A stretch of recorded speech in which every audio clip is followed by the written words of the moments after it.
Hi everybody. So now we are going to talk about Oz books again. So we collect books from Australia to Zimbabwe. And that's what we do to help other people who hasn't books. So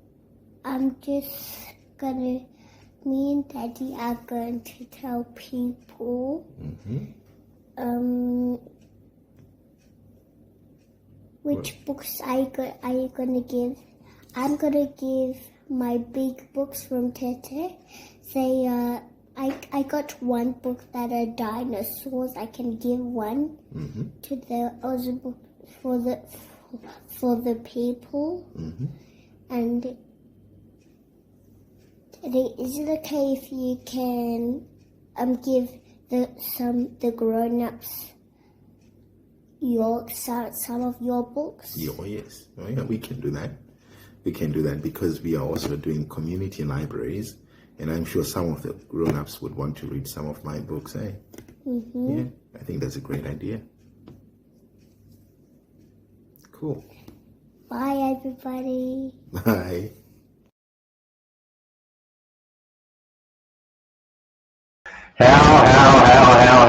How cute was that?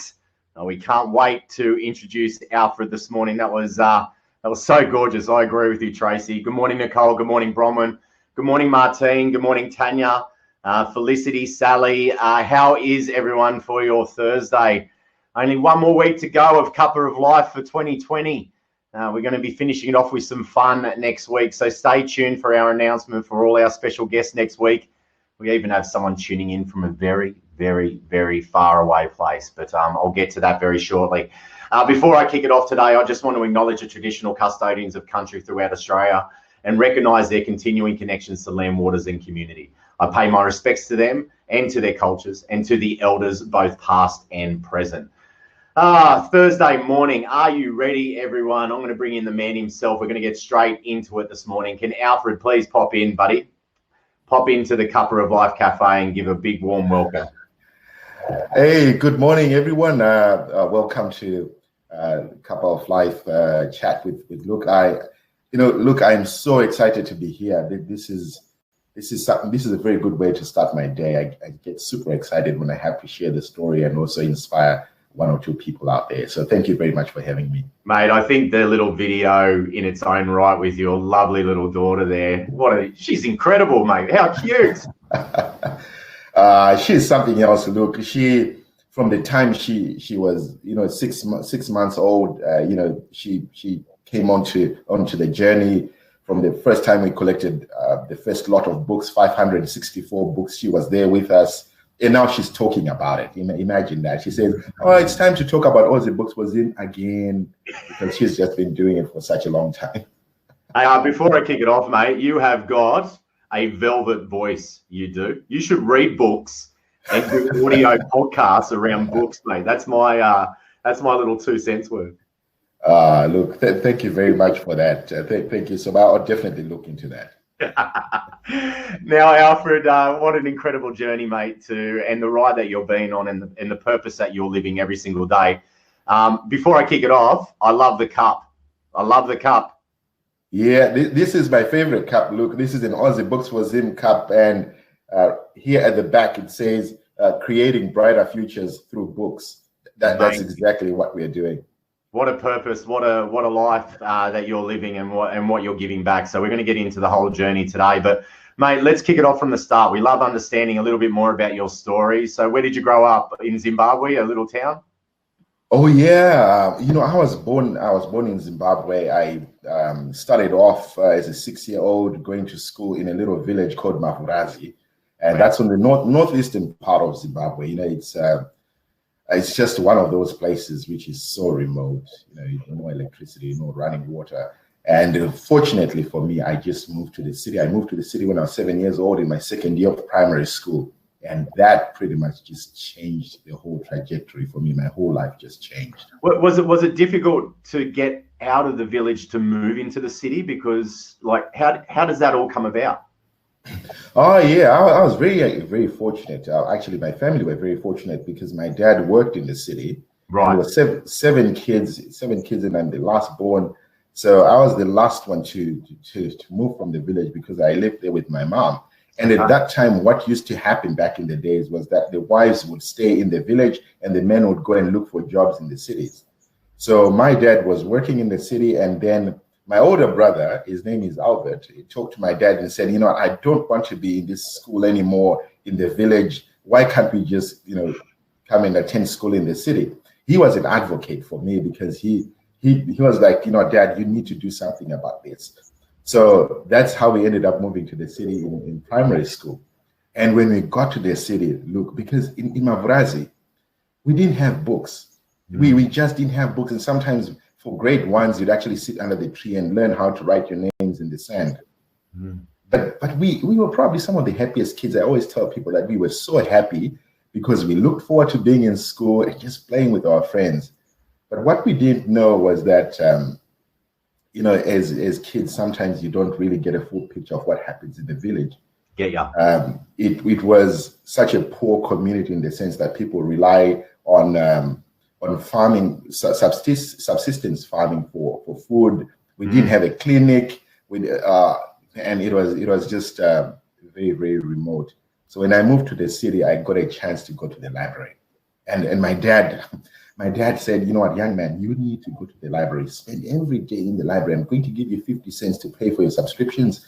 And every time you get a book, pass through my office, show me the book, go home and read it.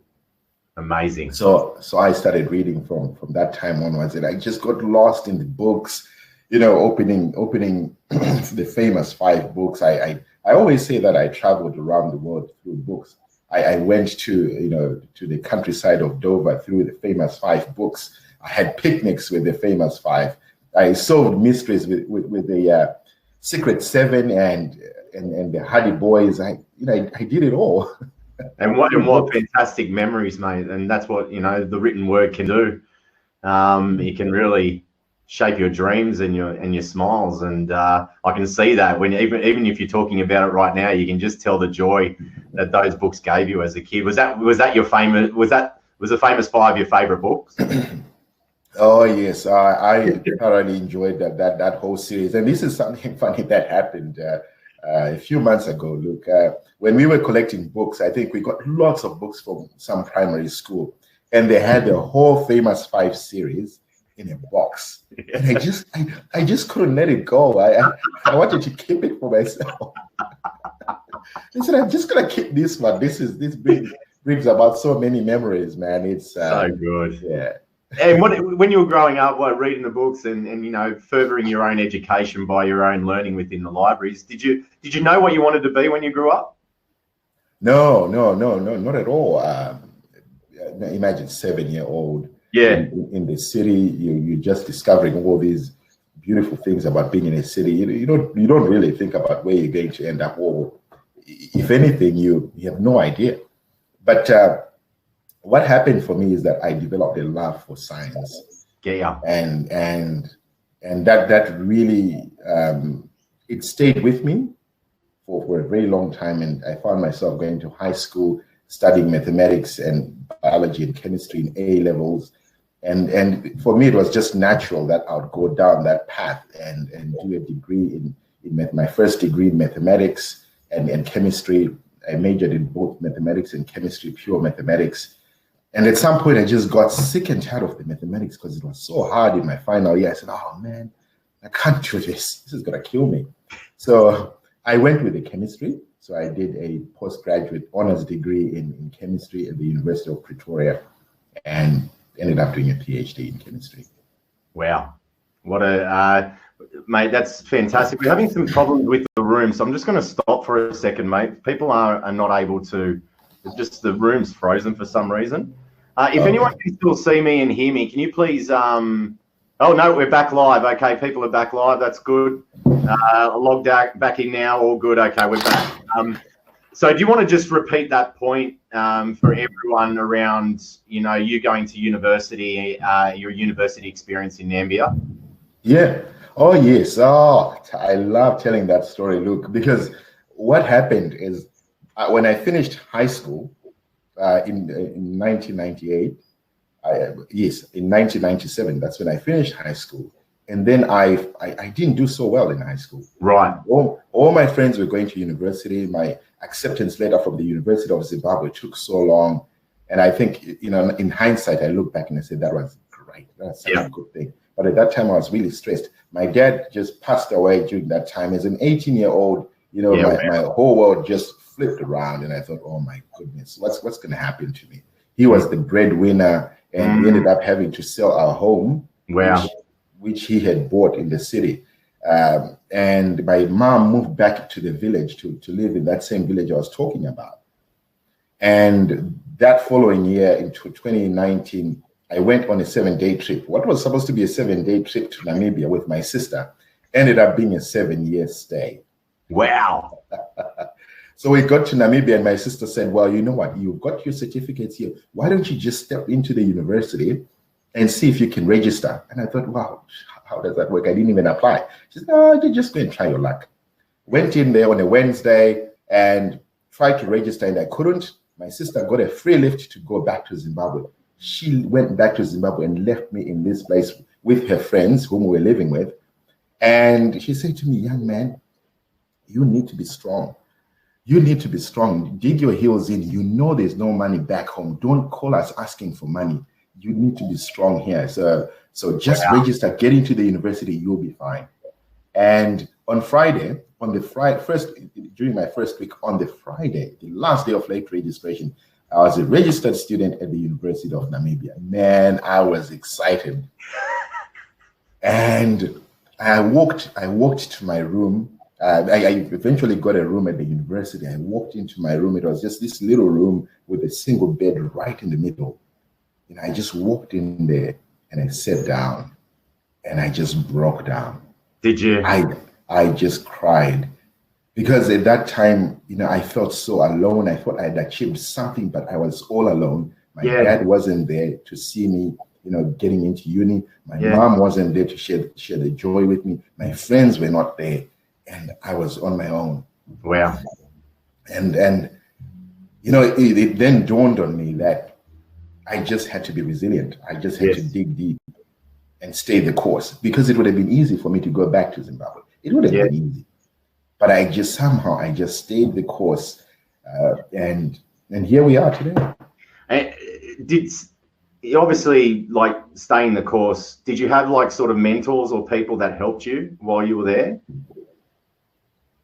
My siblings, Luke, my siblings were just amazing. Yeah, right. Because at that time, I didn't have money to pay for my university fees, and my mom had just sold their house. So when that sale went through, she gave me all the money, and she said, young man, this is for you. You go into university, you do what you need to do, because you're the youngest.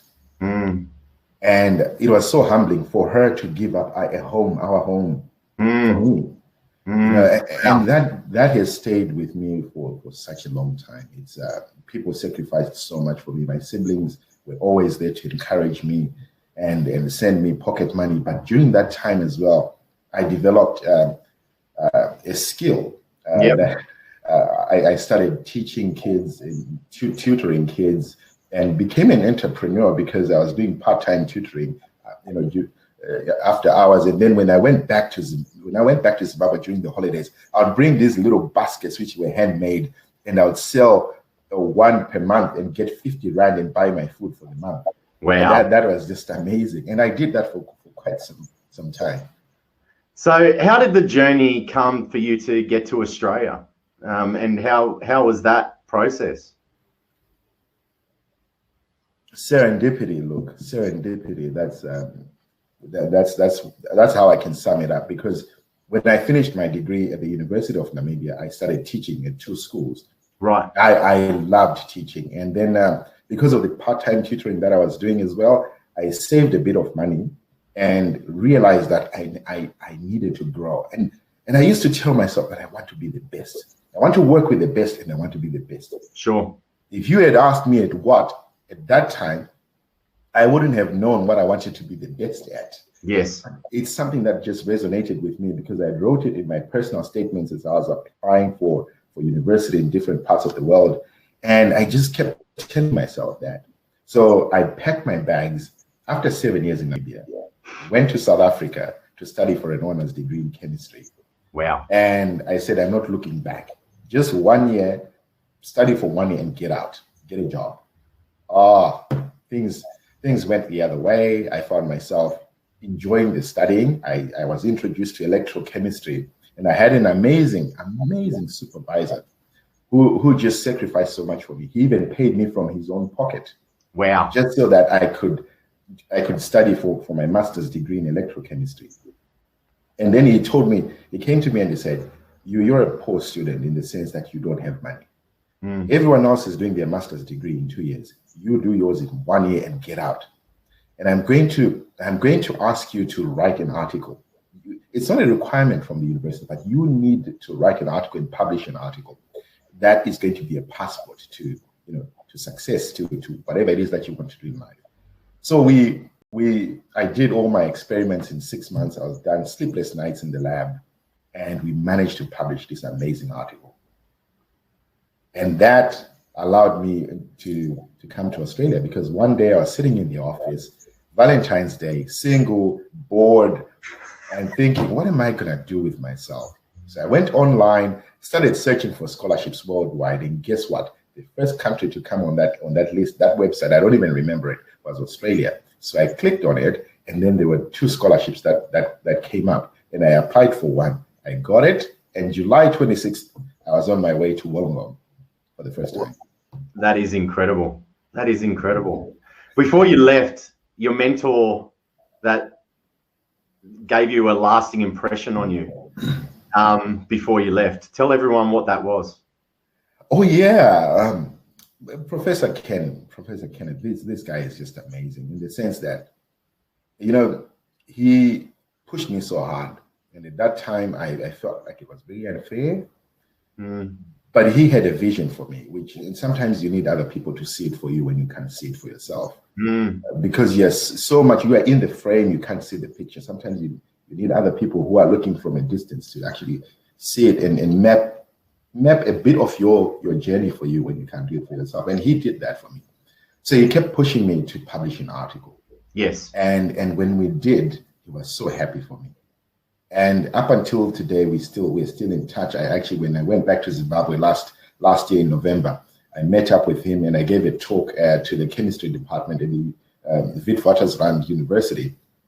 And I told him about what he had done for me. And I said, do you remember, Professor Ken, that you did this for me? You paid me from your own pocket. You paid me 800 Rand, which is an equivalent of $80, 80 Australian dollars here per month. And that's how I managed to survive in this place. And he said, did I really do that? Yes, you did. He didn't even remember. And for me, that was just so humbling that it's like what my good friend Larry Fingerson always says, that you plant a tree whose shade you do not expect to sit under. And that's exactly what this That's powerful. Yeah. And how has Aussie Books for Zim come about? So you got to Australia, you finished your PhD. When did you and why did you want to give back in the way that you have? Yeah, you see, look, what I'm talking about, when I talk about my mom sacrificing so much for me, it wasn't just her. It was even my sisters as well and my brothers. They sacrificed so much. They were always there along the way to just step in and help me out. So I always felt that I needed to give back. I don't know why I felt like that. I always felt I need to do something. And I used to have these conversations with my sister, who is now based in Orange County in the States. And we agreed that we were not going back to Zimbabwe if we didn't have anything in our hands to help our own community. There's no point in going back. So we thought would pay school fees for kids and support them. But that felt like it was so distant. You're just sending money. There's no connection there. You're sending money, they go to school. They don't even know you. You don't even know them. And it felt like, maybe not. And handling money becomes an issue. And, how about books? Because during my lunch breaks at the university, at the innovation campus in Wollongong, I used to go to the second-hand bookstore, who actually donated the first lot of books to us. I used to go there and I would see all these books and I would just get so excited. I would remember opening books like these, these Ladybird series, keywords with Peter and Jane. This is some of the books that I read as a kid. And then I thought, you know what, these books, it would be wonderful to send these kind of books back to my own community. So I started collecting books and I thought, oh, okay, let me just go out there and collect as many books as I could. And in that process, I think this is the beauty, the power of stepping out and doing something, taking the first step, even if you don't know where it's going. And that's exactly what I did. Yes. Driven by passion, I started talking about it. I would tell everyone about it. I'm collecting 2,000 books. I just want to send 2,000 books to my village because nothing has changed in my community. And one lady, Natalie Foxon, she said to me, you know what? I'm going to organize a radio interview for you on ABC radio. And she did. So I went on ABC radio. I talked about what we were doing. And then the floodgates opened. We were inundated with books from everywhere, from Sydney, Canberra, from Melbourne, from the South Coast in Wollongong. Everyone was just giving us books. Within a few weeks, we had 2,000 books. And the books kept coming. And we found ourselves with a massive problem. 10,000 books. And my wife said to me, you know what, you need to deal with this now. This is too much. We didn't bargain for 10,000 books. Yeah. You would have had books lining up in your house, did you? I know. And I was like, how are we going to send these books to Zimbabwe? For goodness sake, we have a 6-month-old, kid here, and she's crawling all over the place with with all these books in the house. This is a health hazard. There's no work health and safety here. We need to do something about that. So yeah, that's her right there. That's the Makaita. And now she's the one who was talking about, sending books to Zimbabwe again. Yeah.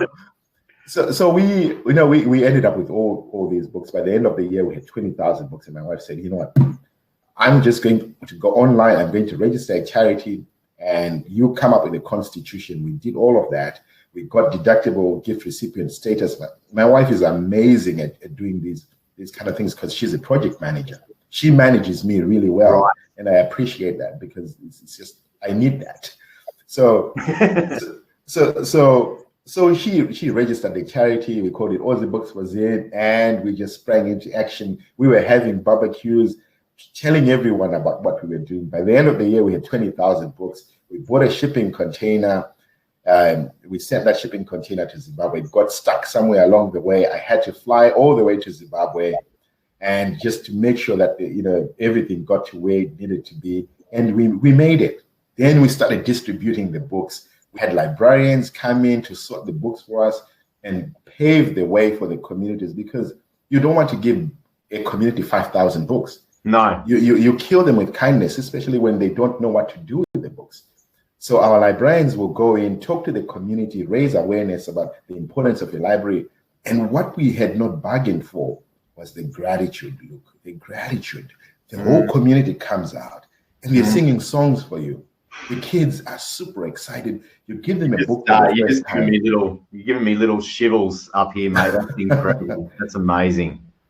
Man, look, it's phenomenal. The kids, a kid opening a book for the first time, and you tell them that this is yours. You don't have to give it back.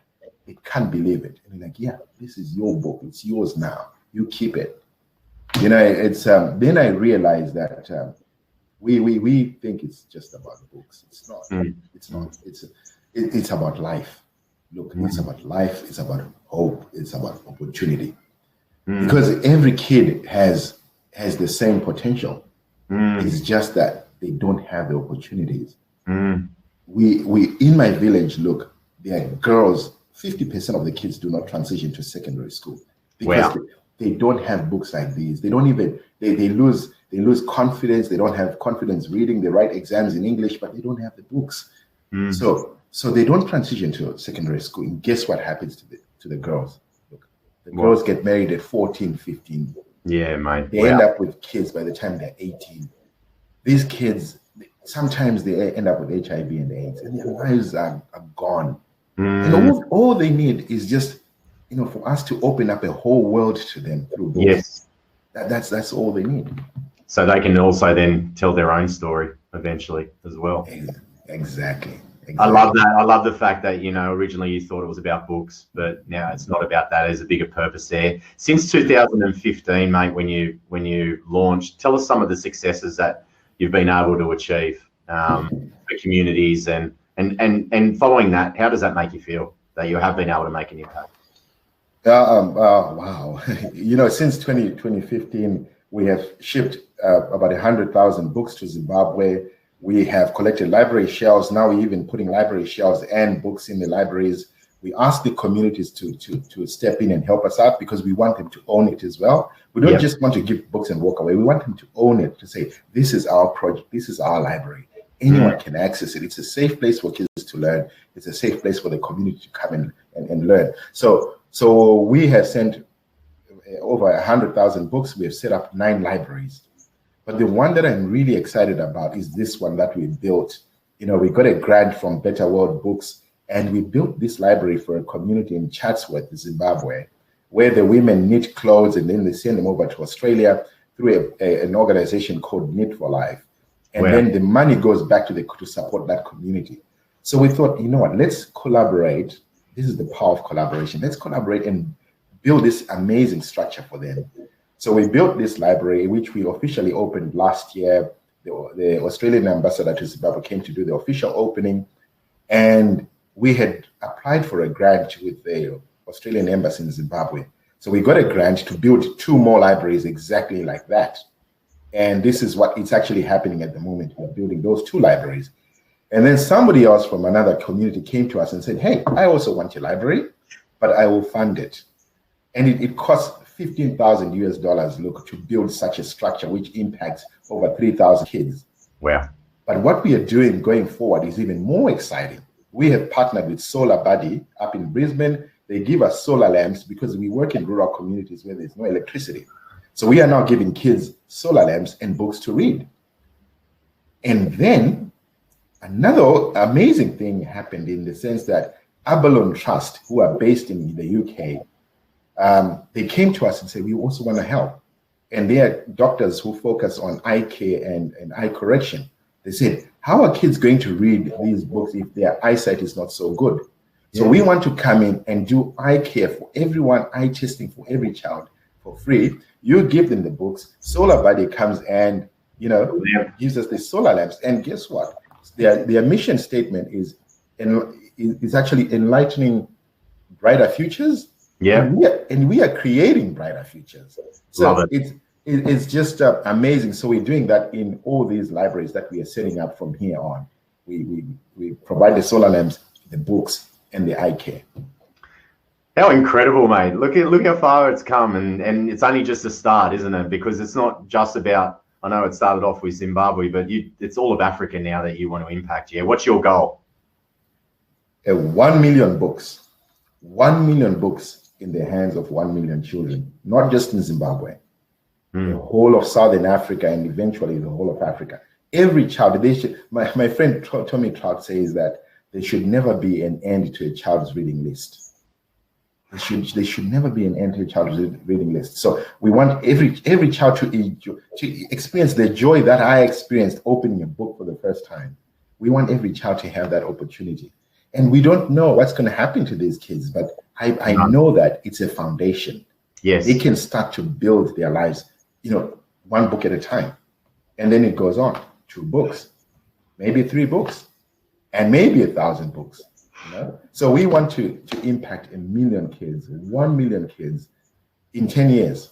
But I'm excited about this because I think we can actually do it in a shorter space of time because we want to build a digital platform. So we are reaching out to people and finding out who can do this for us, help us build a digital platform where we connect donors and the beneficiaries. And we are sitting right in the middle and coordinating all of this and move away from sending shipping containers, but work on smaller pallets, 2,000 books in a pallet, and anyone can be part of it. This is the exciting bit. I'm super excited about it.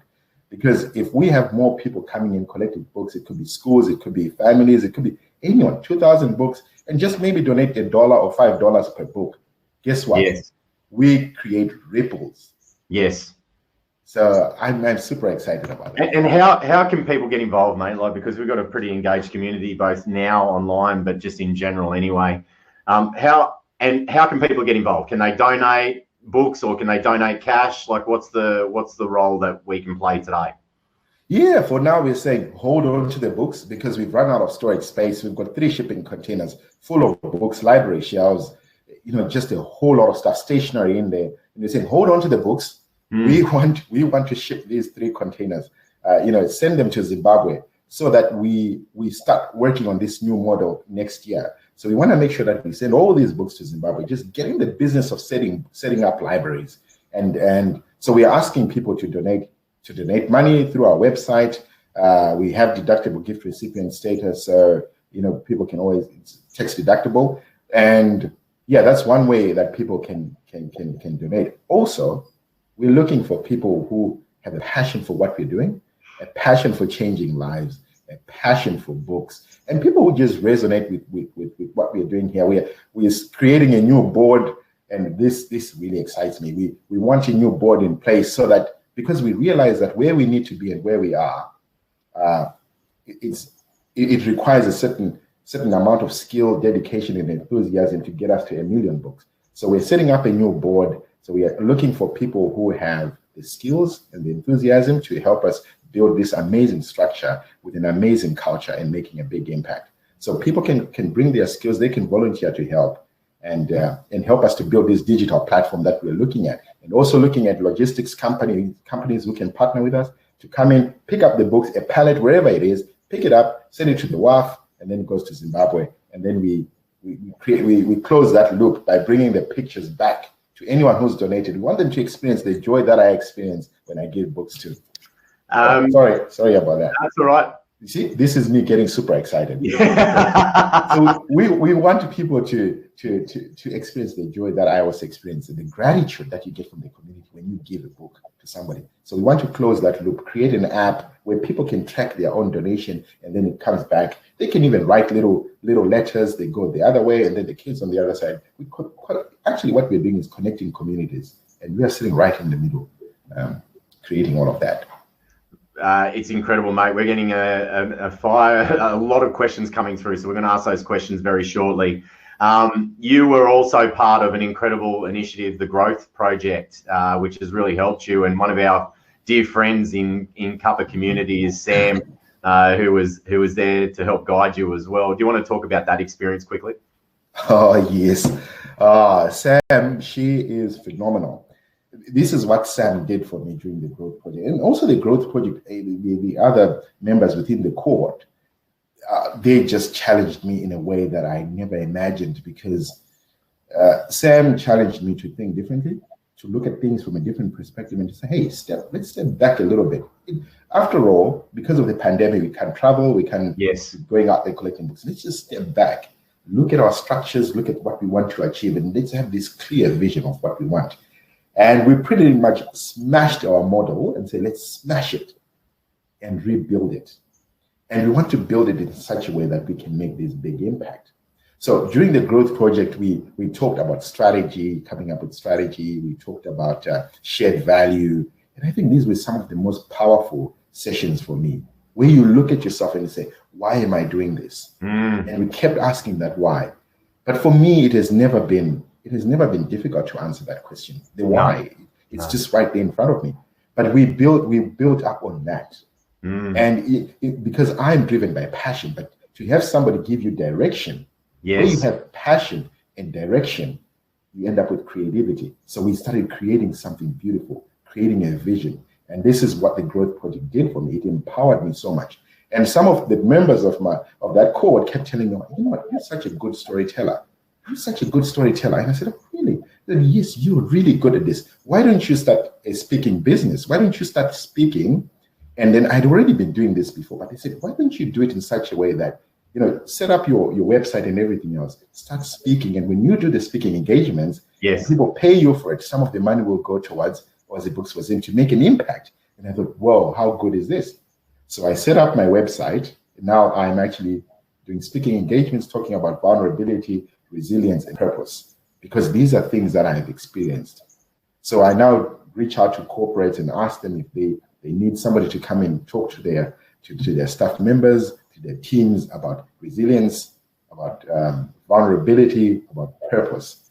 So, yeah. We can't wait to work with you, mate. We do the exact same thing by bringing in people like yourself to inspire the community. So looking forward to seeing how we can work together, buddy. We've got plenty of questions and plenty of people offering up support in the chat room today. People like Pam, who is an avid community member here. She spoke about your, do you have like a transport company on board to ship your books free of charge, etc. You spoke about logistics before. Is that something that would really help? Oh, look, Pam, superstar. You are the definition of a superstar right now. You are a hero. I'm telling you, because she also has someone who can build apps as well. This is phenomenal. Pam, Pam, you on my Christmas card list. You're actually on top of that list. I just need to write it down, because this is the biggest headache that I have. Look, I can't sleep. I have sleepless nights trying to figure out how are we going to move books. It's such a pain for us, and this is what is making us move to this digital platform. Yeah. And now that we've decided to move to the digital platform, I'm thinking, how are we going to build it? Yes. I have no idea. I'm a scientist. I'm an electrochemist. I don't know how to do this. So it will be great for me for us to have somebody who can help us build this platform. That would be fantastic. Well, we'll connect you afterwards. A few more questions, mate. Sam asked if you do speaking gigs, but you've answered that as well, which is brilliant.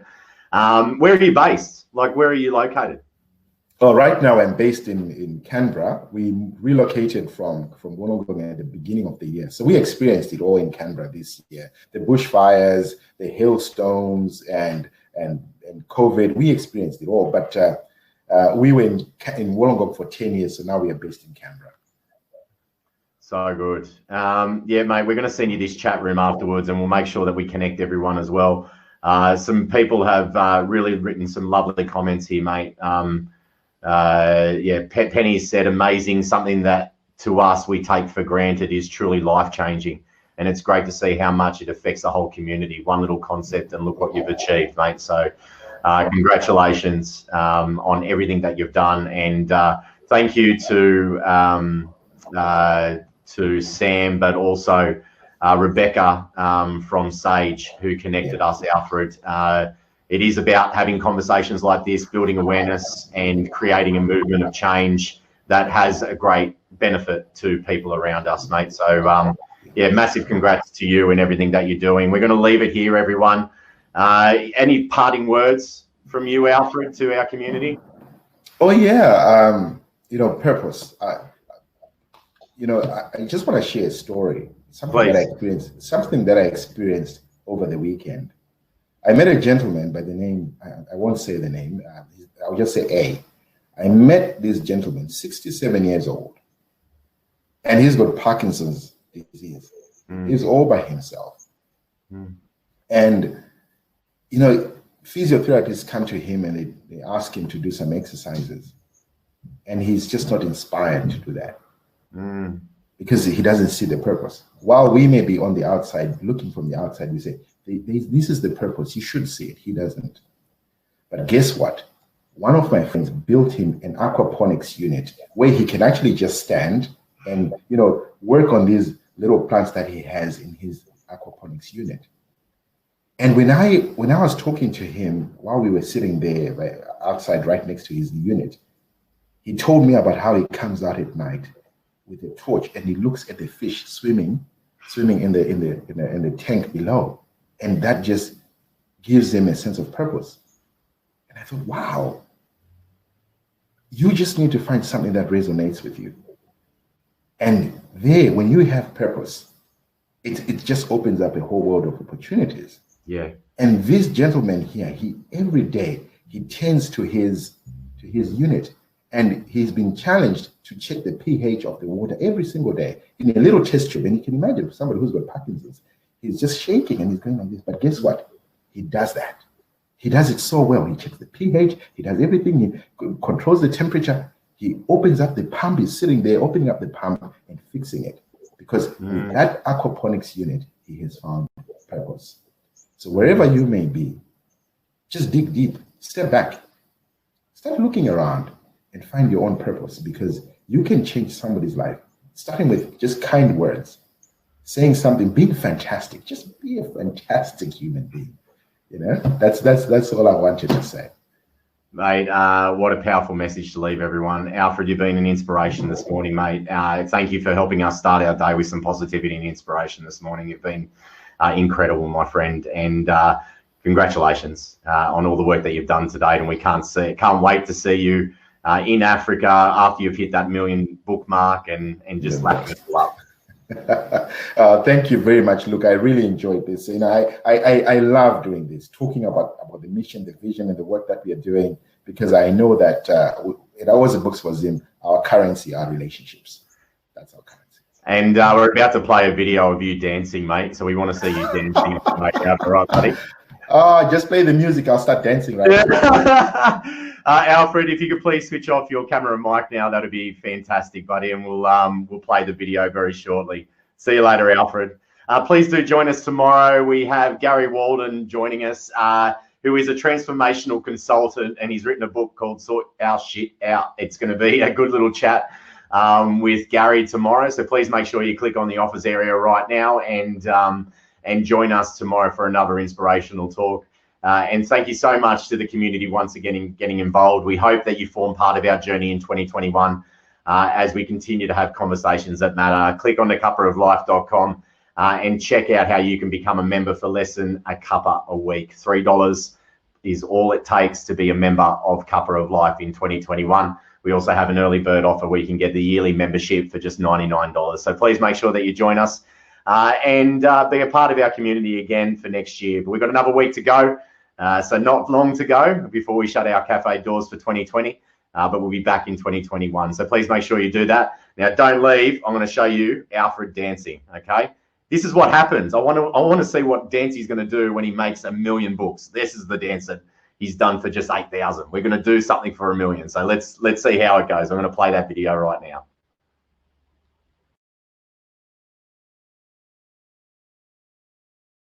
Exciting times, guys. It's Feel Good Friday, and we've just hit 55% of our tipping point with the crowdfunding campaign.